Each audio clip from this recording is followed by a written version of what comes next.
chapter number 2 from unit number 1 of our syllabus. Okay, still the unit is same. So the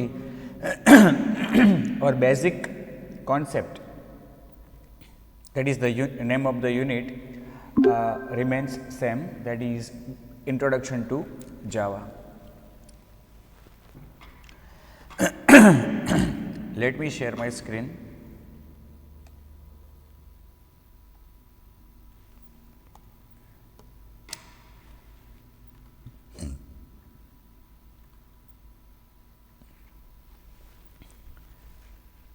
Okay, is it visible to all? Yes, sir. Okay, fine. So, the topics which we will cover in this chapter are data types and operators. Okay. So, first of all, data types. Why data types are important?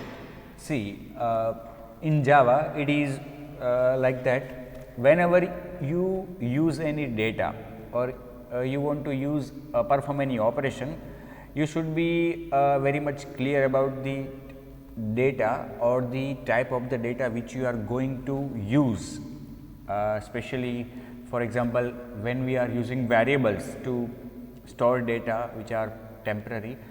At that time also we should be aware that what type of data we will require or we would store in that particular piece of token or variable. So, what I mean to say is that Java is a strongly typed language. Each variable must have a declared type. जो भी variable, देखो जावा को यहाँ पे क्या कहा गया, strongly typed. यहाँ पे टाइप्ड का मतलब टाइपिंग करना नहीं, टाइप्ड का मतलब है डेटा टाइप. डेटा टाइप के मामले में वो बहुत ही स्ट्रिक्ट है, मतलब कि जो डेटा आप यूज़ कर रहे हो उसका टाइप आपको स्ट्रांगली डिफाइन करना पड़ेगा, मतलब कि it is compulsory to define the data type. All operations are type check by the compiler for type compatibility.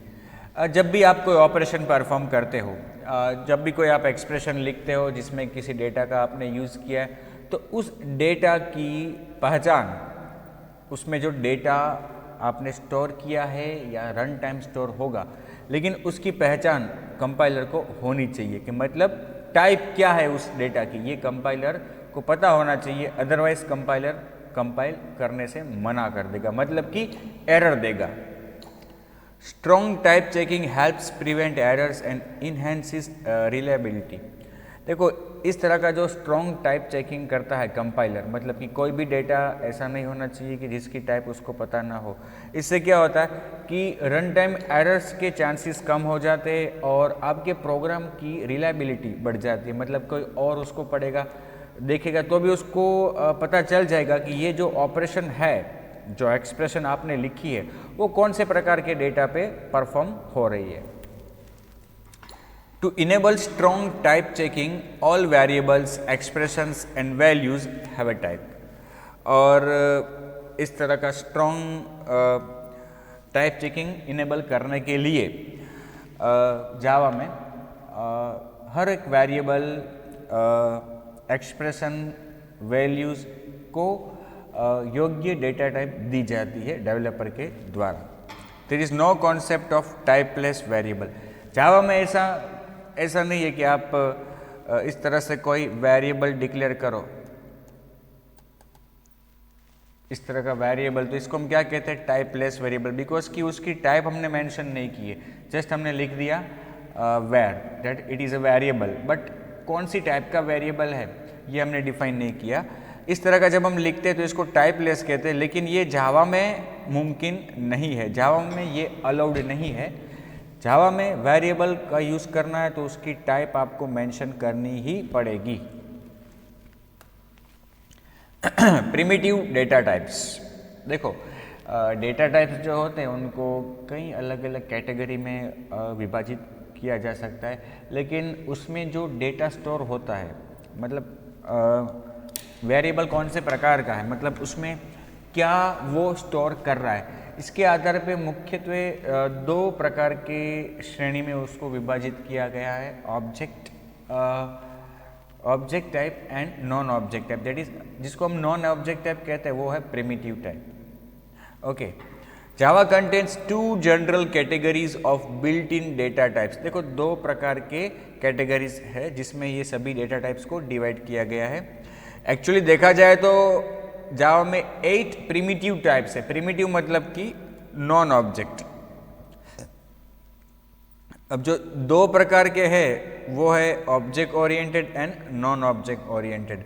Object oriented types है आर डिफाइंड बाय क्लासेस। जो ऑब्जेक्ट ओरिएंटेड है data types वो classes के द्वारा declare किए जाते हैं, define किए जाते हैं। वो क्लास बिल्ट इन भी हो सकता है और यूज़र डिफाइन भी हो सकता है। मतलब कि अगर हमने कोई क्लास बनाया है जावा में तो हम वो नई टाइप बना रहे हैं, और जब हम अपने क्लास का कोई ऑब्जेक्ट डिफाइन करेंगे तो we are declaring a variable of type class. Non object oriented types are called primitive types. तो कहने का मतलब कि यहाँ पे मुख्यतः दो प्रकार के कैटेगरीज है, object oriented and non object oriented. जो नॉन ऑब्जेक्ट ओरिएंटेड है उनको प्रिमिटिव टाइप्स भी कहा जाता है। Okay, Java is a strongly typed language. Each variable must have a declared type. There are 8 primitive types in Java, among which अब देखो ये जो 8 अलग अलग प्रकार की डेटा टाइप्स है जावा में, प्रिमिटिव डेटा टाइप्स, उनमें से जो 4 है वो इंटीजर प्रकार के डेटा के लिए है, फिर 2 जो है वो फ्लोटिंग पॉइंट वैल्यूज़ के लिए है, फ्रैक्शनल डेटा को स्टोर करने के लिए, और उसमें से एक जो है वो कैरेक्टर टाइप का है और एक है बुलियन टाइप का। इस तरह से 8 different types of 8 data types are available in Java. You can declare primitive types of any of these 8 type. अब देखो अभी हमने देखा कि टेबल में कि 4 इंटीजर टाइप्स है, 8 प्रिमिटिव टाइप्स जावा में अवेलेबल है, उसमें से 4 जो है 4 वो है इंटीजर प्रकार के। आइए देखते हैं। Java works on a single platform JVM, so on this platform the size of each data type is fixed. Java एक ही प्लेटफॉर्म पे वर्क करता है, हमें पता है कि वो Java को JVM रन करता है। ओके, तो whether your operating system is having whatever architecture, whatever platform is there, Java में क्या होगा कि जो भी डेटा टाइप है उसकी जो मेमोरी है, मेमोरी रिक्वायरमेंट, वो हर आर्किटेक्चर पे, हर प्लेटफॉर्म पे सेम रहेगी क्योंकि वो JVM से जुड़ा हुआ है। The range of the data type depends on their size. अब देखो किस वेरिएबल की साइज कितनी है उसके आधार पे उसकी रेंज डिसाइड की जाएगी। आप सबको पता ही होगा। मैं आपको एक एग्जांपल दूं कि सपोज कि आपके पास एक न्यूमेरिक टाइप है, न्यूमेरिक टाइप कि जो अनसाइंड है। कैसा है? अनसाइंड, और वो वोल नंबर के लिए है, मतलब कि इंटीजर के लिए। आपके पास एक ऐसा डेटा टाइप है कि जो न्यूमेरिक है, अनसाइंड है, मतलब कि उसमें नेगेटिव वैल्यू स्टोर नहीं हो सकती, और आपके पास मेमोरी जो है, ओके, मतलब कि साइज मेमोरी वो है 1 बाइट। मेमोरी आपके पास है 1 बाइट।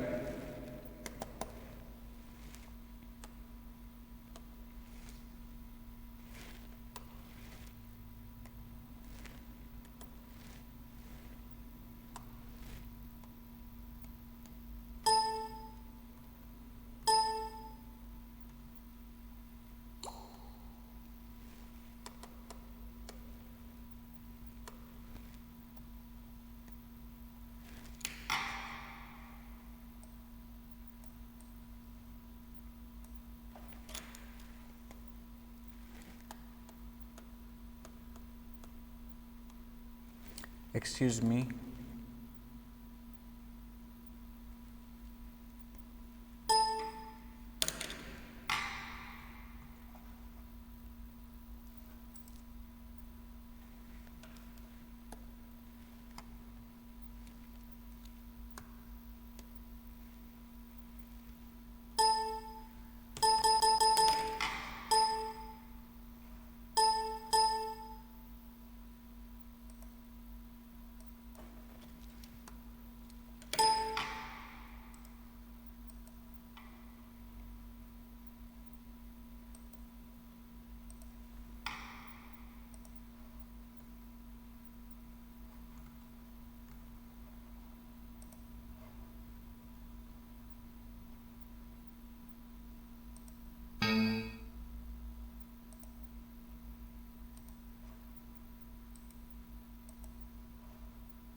तो मैं आपसे बात कर रहा था, सॉरी फॉर दी डिस्टर्बेंस, कि हमारे पास कोई न्यूमेरिक टाइप है और वो होल नंबर्स के लिए है, इंटीजर्स के लिए, और सपोज़ कि हमारे पास मेमोरी जो है उसके लिए वो 1 बाइट है, मतलब कि उसकी जो साइज़ है हमारे पास वो 8 बिट्स यानी कि 1 बाइट है।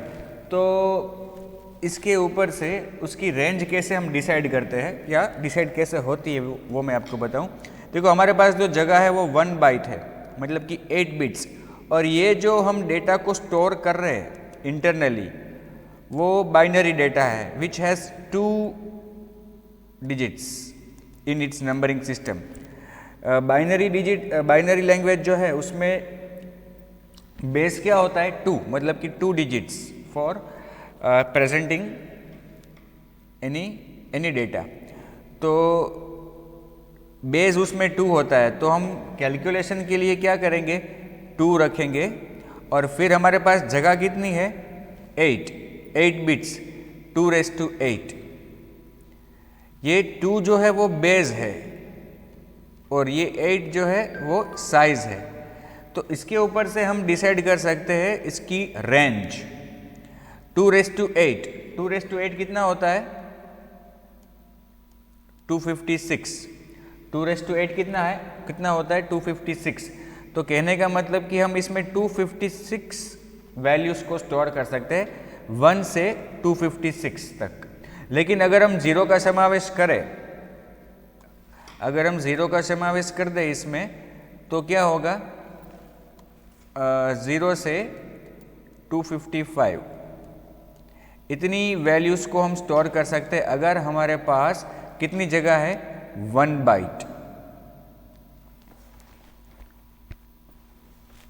ओके, और 2 बाइट्स हमारे पास अवेलेबल है। अगर 2 बाइट्स हमारे पास अवेलेबल है तो इसका मतलब क्या हुआ कि वी आर हैविंग 16 बिट्स। अब 16 बिट्स आपके पास अवेलेबल है कि जो C++ में हम इंटीजर के लिए, हमें पता है कि C और C++ में इंटीजर कितनी जगह ऑक्यूपाई करता है 2 बाइट्स। 2 बाइट्स मतलब कि हमारे पास जगह कितनी हुई 16 बिट्स। तो 16 बिट्स हमारे पास अगर अवेलेबल है तो उसमें हम कितना डेटा स्टोर कर सकते हैं 2⁻16। 2⁻16 कितना होता है 65,536। तो यहाँ पे आपके पास आप इतनी वैल्यू को स्टोर कर सकते हो। लेकिन अगर आप जीरो का समावेश कर दो तो जीरो से लेकर 65,535 तक की वैल्यू आप स्टोर कर सकते हो, और इसे हम कहते हैं इंटीजर की रेंज, क्योंकि इंटीजर को स्टोर करने के लिए हमारे पास 2 बाइट्स अवेलेबल है। ओके, तो अगर 1 बाइट है तो 0 से 255, 2 बाइट्स है तो 0 से 65,535। ये मैंने आपको बात की अनसाइंड की, अनसाइंड डेटा स्टोर करना है आपको तो। लेकिन मान लो कि अगर आपको साइंड डेटा स्टोर करना है, साइंड मतलब कि जिसके आगे माइनस साइन भी लग सके ऐसा, तो जगह तो आपके पास इतनी ही है। हम 1 बाइट की अगर बात करें, आपके पास 1 बाइट की जगह है जिसमें आपको होल नंबर स्टोर करना है, नेगेटिव पॉजिटिव दोनों। तो आप क्या करोगे, आपके पास है इतने, ये टोटल कितनी वैल्यूज़ है 256, टोटल वैल्यूज़ कितनी है 256। तो इसको आधा कर देंगे, 256 का आधा कितना होगा 128। तो -128 से लेकर 0 से लेकर 127 ये बन जाती है उसकी रेंज। अगर आपको साइंड वैल्यू स्टोर करनी है तो 1 बाइट के लिए ये रेंज बन जाती है, और 2 बाइट्स अगर है आपके पास 2 बाइट्स तो उसकी रेंज क्या बनेगी 2 बाइट्स का। अभी हमने देखा कि कैलकुलेशन कितना था उसका 65,536, तो उसको डिवाइड बाई 2 करेंगे तो कितना होगा 32768। ओके, तो अगर आपके पास 2 बाइट्स की जगह है और उसमें आप साइंड इंटीजर स्टोर करना चाहते हो तो उसकी रेंज आप क्या बनाओगे -32768 से लेकर 32767। इस तरह से हम मतलब कि रेंज डिसाइड होती है, डिफाइन होती है। Just for your knowledge, okay, ये जस्ट आपको मैं आपके नॉलेज के लिए बता रहा हूँ।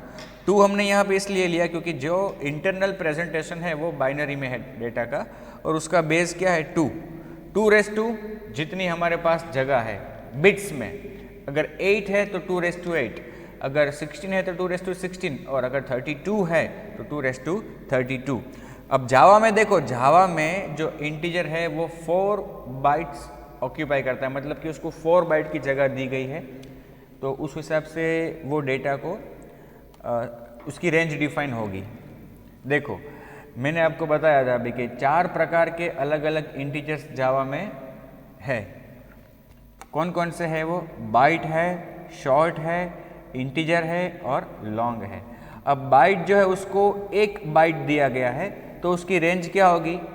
अभी हमने कैलकुलेशन किया -128 to 127 उसकी रेंज है, साइंड है। सर स्क्रीन नहीं दिख रही है।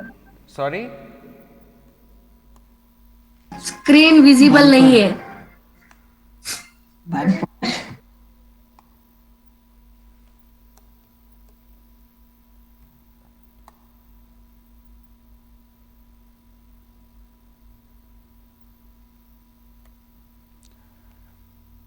Is it visible now? Yes sir. Sir कब इनविजिबल कब हो गई? जब बंद हो गया था तब? Yes yes sir. स्टार्टिंग से ही नहीं। वापस बताना चाहिए ना, ये मैं यहाँ पे सब बोल रहा था, कोई बात नहीं। शॉर्ट भी एक टाइप है कि जो इंटीजर वेरिएबल्स को स्टोर करती है, और उसकी मेमोरी स्टोरेज रिक्वायरमेंट है 2 बाइट्स, तो उसकी ये रेंज बनती है। फिर इंटीजर 4 बाइट्स, तो उसकी रेंज ज़्यादा है, और उससे भी बड़ा इंटीजर वो है लॉन्ग, जो 8 बाइट जगह में डेटा को स्टोर करता है, तो देखा जाए तो उसकी रेंज बहुत ही ज़्यादा है। तो बहुत ही लार्ज इंटीजर को स्टोर करना है आपको, तो आप लॉन्ग यूज़ कर सकते हो, लेकिन सबसे ज़्यादा जो मतलब यूज़ होता है वो है ये वाला इंटीजर वाला। अदरवाइज़ आपके पास विकल्प है छोटे इंटीजर्स के लिए बाइट, जिसकी रेंज इतनी है -128 to 127, फिर उससे थोड़ा बड़ा है शॉर्ट और इंटीजर। और एक चीज़ यहाँ पे इन सब का उल्लेख हुआ है तो आपको बता दूँ कि जब भी हम कोई अरिथमेटिक ऑपरेशन परफॉर्म करते हैं जावा में, जैसा कि मेरे पास एक वेरिएबल है बाइट टाइप का b, जिसमें कोई भी वैल्यू मैं सपोज स्टोर कर देता हूँ 5, और दूसरा मेरे पास एक वेरिएबल है शॉर्ट s = 10। ओके, अब अगर मैं कोई ऐसा ऑपरेशन लिखूँ b + s, तो मैंने आपको पहले बताया था कि जब कोई एक्सप्रेशन में, जब कोई ऑपरेशन में जो डेटा होते हैं ऑपरेंड्स, वो अगर अलग अलग प्रकार के हैं तो उनको पहले एक समान प्रकार में कन्वर्ट किया जाएगा इंटरनली, इंटीग्रल कन्वर्जन होगा ये। तो ये कन्वर्जन जो होता है वो किस आधार पे होता है? तो जितने भी डेटा टाइप्स एक्सप्रेशन में यूज़ हुए हैं उनमें से सबसे बड़ा कौन सा है? जो सबसे बड़ा है उस टाइप में जो छोटी टाइप्स है उनको कन्वर्ट किया जाएगा, जो बड़ी टाइप है उसको कन्वर्ट नहीं किया जाएगा, क्योंकि अगर बड़ी टाइप को कन्वर्ट करेंगे तो it might happen that data loss हो जाए, डेटा लॉस होने के चांसेस उसमें रहते हैं, इसलिए छोटी टाइप को बड़ी टाइप में कन्वर्ट किया जाएगा। ये तो केवल 2 ही यहाँ पे वेरिएबल्स है। यहाँ पे अगर मैंने तीसरा वेरिएबल इस तरह से लिख दिया d, और यहाँ पे मैं d = 50 ऐसा लिख दूँ, और जो हमारी एक्सप्रेशन है उसको अगर हम इस तरह से लिखें b + d × s, तो ये भी एक मिक्स टाइप एक्सप्रेशन बनती है जिसमें 3 अलग अलग प्रकार के डेटा है। तो यहाँ पे क्या होगा? सबसे बड़ा टाइप कौन सा है? डबल। बाकी के 2 छोटे जो है उनको भी डबल में कन्वर्ट किया जाएगा, वेरिएबल को कन्वर्ट नहीं किया जाएगा। वेरिएबल के अंदर जो डेटा है उस डेटा को इस स्टेटमेंट के लिए कन्वर्ट किया जाएगा, अदरवाइज वेरिएबल तो b बाइट ही था और बाइट ही रहेगा, s शॉर्ट ही था और शॉर्ट ही रहेगा। लेकिन उसके अंदर जो डेटा है उस डेटा को ऑपरेशन करने से पहले डबल में कन्वर्ट किया जाएगा। तो कहने का मतलब ये जब ऑपरेशन होगा तो इस तरह से होगा, इंटरनली 5.0 प्लस 10.0 प्लस 50.0, और जो रिजल्ट यहाँ पे जनरेट होगा 60.0 वो भी एक डबल रिजल्ट होगा, डबल टाइप का। आया समझ में? तो कहने का मतलब ये एक सिद्धांत है, ये एक रूल है कि जब भी कोई एक्सप्रेशन में मिक्स टाइप का डेटा होता है तो उन सभी डेटा को एक कॉमन टाइप में कन्वर्ट किया जाता है। और वो कॉमन टाइप कौन सी होती है? एक्सप्रेशन में जो सबसे बड़ी टाइप है वो। अब यहाँ पे जो हम बात कर रहे हैं वो इंटीजर की बात कर रहे हैं। तो जैसा कि मैंने अभी आपको बताया कि भाई हमारे पास दो टाइप्स है, byte b equal to 10, short s equal to 20 अगर, ओके, और हम इस तरह से लिखे b प्लस s, तो इसमें बड़ी टाइप कौन सी है इन दोनों में से? Which is the big one? Short, yes, short type है वो बड़ी टाइप है। ओके, तो सिद्धांत के अनुसार अगर हम देखें तो इस बाइट को कन्वर्ट किया जाएगा शॉर्ट में, और ये तो ऑलरेडी शॉर्ट है ही। तो अभी क्या हुआ कि इस ऑपरेशन में सभी ऑपरेंड सेम टाइप के हो गए, ये भी शॉर्ट और ये भी शॉर्ट, ओके, और जो रिजल्ट जनरेट होगा वो भी शॉर्ट होगा। लेकिन इस केस में ऐसा नहीं है। यहाँ पे क्या होगा आपको बताऊं कि जावा में ये भी एक रूल है कि जब भी कोई ऑपरेशन परफॉर्म होता है, अरिथमेटिक ऑपरेशन, तो वो कम से कम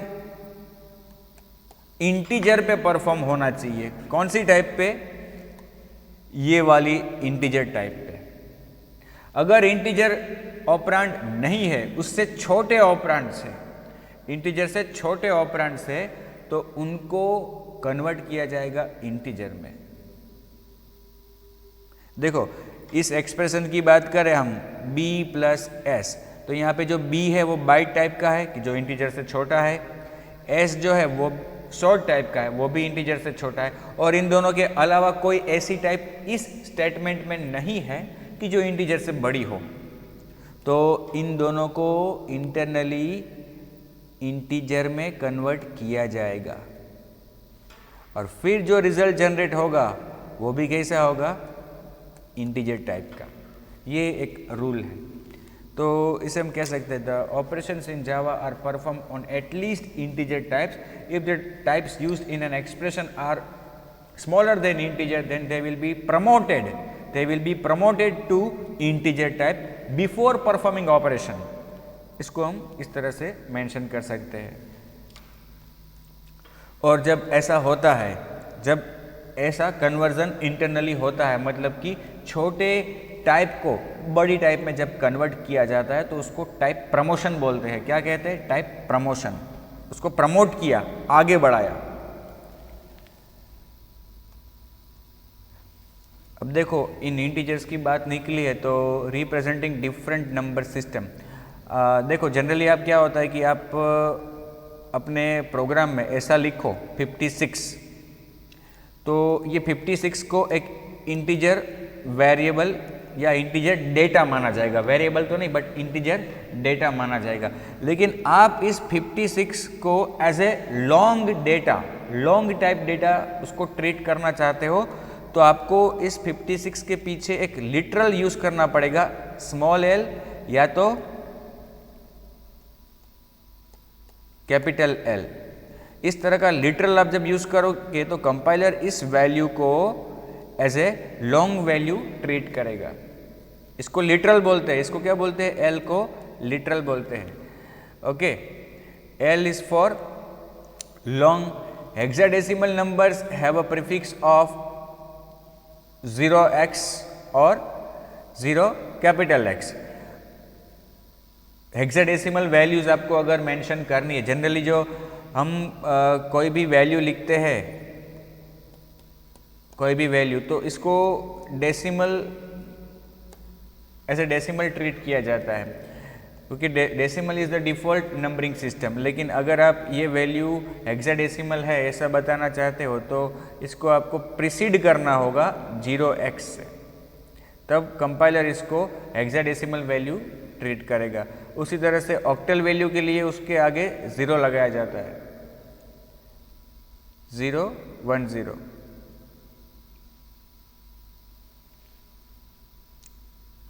इस तरह से आप 0 लगा के उसको मेंशन कर सकते हो। तो ये थी 4 integer types. Okay, byte, short, integer और लॉन्ग। अब है फ्लोटिंग टाइप्स। हमने कहीं पे इसका उल्लेख ऑलरेडी किया हुआ है, डिस्कशन फ्लोटिंग टाइप्स का। Floating point types denote numbers with fractional part. The type float and double. हमारे पास फ्रैक्शनल वैल्यूज़ के लिए 2 प्रकार की डेटा टाइप्स अवेलेबल है, एक है फ्लॉट और दूसरी है डबल। अब जो फ्लॉट है उसकी स्टोरेज रिक्वायरमेंट 4 बाइट्स है और डबल की 8 बाइट्स। तो उसके मुताबिक दोनों की जो रेंज है वो भी है, डबल की रेंज फ्लोट से ज़्यादा है। और अपने प्रोग्राम में जब भी हम किसी फ्रैक्शनल वैल्यू को इस तरह से लिखेंगे तो उसको बाय डिफ़ॉल्ट डबल कंसीडर किया जाएगा, डबल वैल्यू। लेकिन अगर आप ये 4.5 को एज ए फ्लॉट यूज़ करना चाहते हो तो वहाँ पे भी आप ये F लिटरल का यूज़ कर सकते हो, स्मॉल या कैपिटल F लिटरल। इससे क्या होगा कि कंपाइलर उस वैल्यू को as a float value, float type consider करेगा। Float values have a suffix capital F और small f. Floating point numbers without an F suffix are always considered to be of type double. अगर आप F use नहीं करते हो तो by default वो data कौन से टाइप का माना जाएगा, फ्लॉट टाइप का। For double values we can optionally supply D और स्मॉल d और कैपिटल D। ये ऑप्शनल है क्योंकि बाय डिफ़ॉल्ट तो वो डबल ही कंसिडर करता है, तो इसकी आवश्यकता जनरली रहती नहीं है। लेकिन हम लिख सकते हैं, अगर हम चाहे तो इसको D से डिनोट कर सकते हैं कि ये डबल वैल्यू है। Now there is one more thing while using fractional values. जब आप फ्लॉट्स और डबल्स का यूज़ करते हो तो आपके पास और भी कुछ चीज़ें हैं कि जो जाननी चाहिए आपको। अभी हमने देखा था लास्ट टेबल में, लास्ट स्लाइड में जो टेबल था उसमें रेंज हमें बताई गई थी, फ्लॉट की रेंज और डबल की रेंज। तो कई बार दोस्तों ऐसा भी हो सकता है कि आपके पास कोई वेरिएबल है, सपोज आपने इस तरह से फ्लॉट वेरिएबल डिक्लेयर किया b। अब आगे जाके आप b में जो वैल्यू स्टोर करोगे, ओके, वो वैल्यू उसकी रेंज से ज़्यादा है। उसकी रेंज जो थी हमने देखी है अभी टेबल में, उसके मुताबिक ही हम उसमें डेटा को स्टोर कर सकते हैं। लेकिन अगर हम उसकी रेंज के बाहर का डेटा उसको देते हैं, 2 पॉसिबिलिटी हो सकती है ना वहाँ पे, पॉजिटिव और नेगेटिव। रेंज की बाहर पॉजिटिव वैल्यू भी हो सकती है, रेंज की बाहर नेगेटिव वैल्यू भी हो सकती है। फॉर एग्जांपल अगर हम मान लें कि भाई फ्लॉट की रेंज -10 से लेकर +10 है, for example, just for example to explain you, अगर फ्लॉट की रेंज -10 से +10 है और अगर मैं इस फ्लॉट वेरिएबल को वैल्यू देता हूँ 15, तो वो पॉजिटिव साइड से बाहर है। वो कौन सी साइड से बाहर है, पॉजिटिव साइड से। और अगर मैं -15 उसको डेटा दूं तो वो नेगेटिव साइड से बाहर है। तो यहाँ पे 2 ऐसे पहलू हो सकते हैं रेंज में ना होने के। तो अगर आपने कोई ऐसी वैल्यू उसमें स्टोर करवाई कि जो पॉजिटिव से बाहर है, बड़ी है, तो उसको पॉजिटिव इन्फिनिटी कहा जाता है। और इस केस में आपके वेरिएबल के अंदर जो डेटा होगा वो क्या होगा, पॉजिटिव इन्फिनिटी। उसी तरह से हाँ, नेगेटिव इन्फिनिटी, वो नेगेटिव वैल्यू से जब ज़्यादा हो जाएगी तब होगा। अब दूसरे भी 2 केस है कि जहाँ पे ये वैल्यू रिप्रेजेंट की जाती है, वो कौन सी है, पॉजिटिव नंबर को 0 से डिवाइड करने से और नेगेटिव नंबर को 0 से डिवाइड करने से। अब देखो किसी भी नंबर को हम 0 से डिवाइड नहीं कर सकते। जनरली मैथमेटिक्स में ऐसा होता है कि भाई किसी भी नंबर को आप 0 से डिवाइड करते हो तो उसका रिजल्ट क्या आता है, इनफाइनाइट। और ये इनफाइनाइट मतलब ऐसी कोई वैल्यू नहीं, बहुत ही बड़ी वैल्यू, बहुत ही बड़ी। तो जब आप किसी पॉजिटिव फ्रैक्शनल वैल्यू को 0 से डिवाइड करते हो तो उसका रिजल्ट क्या होगा, पॉजिटिव इन्फिनिटी। और नेगेटिव वैल्यू को 0 से डिवाइड करोगे तो उसका रिजल्ट क्या होगा, नेगेटिव इन्फिनिटी। और अगर आप कोई ऐसा डेटा स्टोर करते हो फ्लॉट में या डबल में कि जो न्यूमेरिक डेटा है ही नहीं, तो उस टाइम पे ये वेरिएबल के अंदर जो वैल्यू होगी वो होगी NaN, that is not a number. इस तरह के खास 3 कॉन्स्टेंट्स अवेलेबल है इंटरनली कि जो एक मतलब कि एक पर्टिकुलर सिचुएशन को रिप्रेजेंट करते हैं। तो हो सकता है कभी कभी आपके फ्लोट और डबल वेरिएबल्स में ऐसी वैल्यू भी आपको देखने को मिले, पॉजिटिव इन्फिनिटी, नेगेटिव इन्फिनिटी और NaN मतलब कि नॉट ए नंबर। तो ये था दोस्तों न्यूमेरिक टाइप। पहले 4 integer type, byte, short, integer और लॉन्ग। उसके बाद 2